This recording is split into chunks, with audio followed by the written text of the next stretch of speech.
ঢালিউডে জনপ্রিয় জুটি মাহিয়া মাহি ও রাজনীতিবিদ রাকিব সরকার আবার আলোচনায়। তাদের সম্পর্ক নতুন করে আলোচনায় আসায় সোশ্যাল মিডিয়া উত্তাল হয়ে গেছে। প্রায় ১.৫ বছর আগে তাদের সম্পর্ক শেষ হওয়ার খবর জানানো হয়েছিল। এরপর অনেকদিন ধরে দুজনকে একসঙ্গে দেখা যায়নি। মাহি কয়েক মাস ধরে যুক্তরাষ্ট্রে রয়েছেন, আর রাকিব কোথায় আছেন তা স্পষ্ট নয়। কিন্তু সোমবার রাতেই দুজনই সবাইকে অবাক করে দিয়ে একই ছবি পোস্ট করলেন। মাহি সন্তানসহ রাকিবের সঙ্গে ছবি শেয়ার করেছেন মাশাআল্লাহ ক্যাপশনের সঙ্গে, আর রাকিবও প্রায় একই সময়ে একই ছবি দিয়েছেন। ভক্তদের ধারণা তাদের দূরত্ব সম্ভবত সাময়িক ছিল।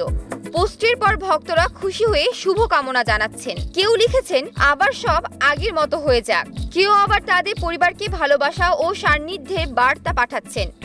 অনেকে আশা করছেন তাদের জীবনে আবারও সুখের সময় ফিরে আসবে।